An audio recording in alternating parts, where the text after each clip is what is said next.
খবরটি নিবেদনে care concern hospital. আপনার সুস্থতা কামনায় care concern hospital, Shrirampur, Hooghly.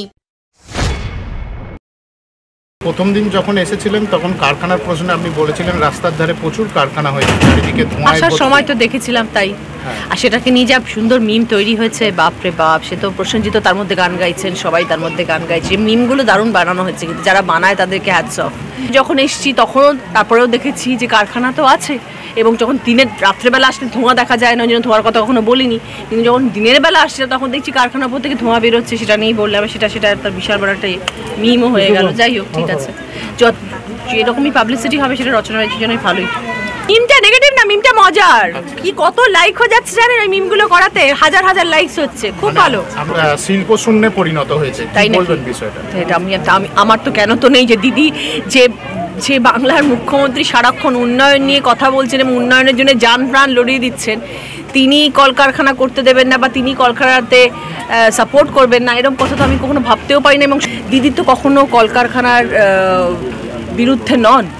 দিদি চেয়েছিলেন যেসব কৃষকদের জমি জবরদস্তি উচ্ছেদ করা হচ্ছে, দিদি যাদের দেখেছেন যে তারা কাঁদছে যে আমার বাড়িঘর নিয়ে নেওয়া হচ্ছে, আমার ওইটুকু ফালি জমি যেটা চাষ করে আমার সংসার চলে সেটা আমার নিয়ে নেওয়া হচ্ছে, দিদি তাদের জন্য লড়াই করেছেন।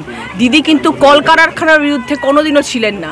দিদি বলেছিলেন কারখানা হোক, টাটা আসুক, সব আরও আসুক, আরও অনেক কলকারখানা হোক, কিন্তু সকলের থেকে অনুমতি নিয়ে, পারমিশন নিয়ে, সকলের মাথা যখন বলবে যে হ্যাঁ আমরা দিচ্ছি জমি, তখন নেওয়া হোক।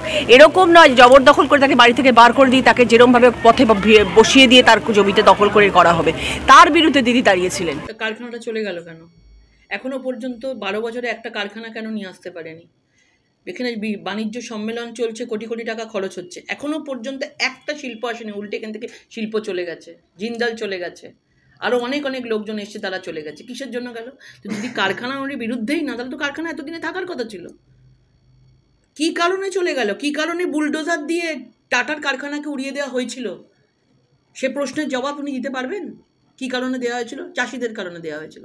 চাষিরা এখনো পর্যন্ত চাষ করতে পেরেছেন, সেটা চাষের উপযুক্ত করা হয়েছে সেই জমিগুলোকে। তো এইগুলো মানুষ সব দেখতে পাচ্ছে, মানুষ জবাব দেবে। কিন্তু এইটুকু অনুরোধ করব যে বলুন যে কেন আজকে সিঙ্গুরে ঘাস হলো, কেন আজকে টাটা কারখানা হলো না, কেন আজকে কৃষকরা চাষ করতে পারলো না, তার জবাবটা আজকে নিজের যে দলে আছে তাকে চাইতে বলুন। The salon master family salon চালু করছে নেইল এক্সটেনশনের ওপর দুর্দান্ত অফার। আপনি যে কোনো সার্ভিসের ওপর 300 টাকা দিলেই পেয়ে যাবেন যে কোনো একটি হাতে নেল এক্সটেনশন। তাহলে আজই চলে আসুন আমাদের নিকটবর্তী ঠিকানায়। আমাদের ব্রাঞ্চগুলো হলো রিসরা বাঙ্গুর পার্ক মাদার ডেয়ারির বিপরীতে, Manasi Bazar Shrirampur, Sheoraphuli GT road ICICI ব্যাংকের ঠিক বিপরীতে, আরামবাগ লিংক রোড বসন্তপুর মোড়। Phone number 8777023189।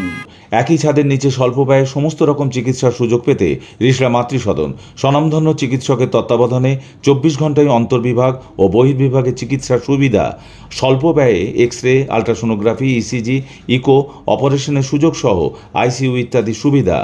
আপনাদের সেবায় মাতৃসদন।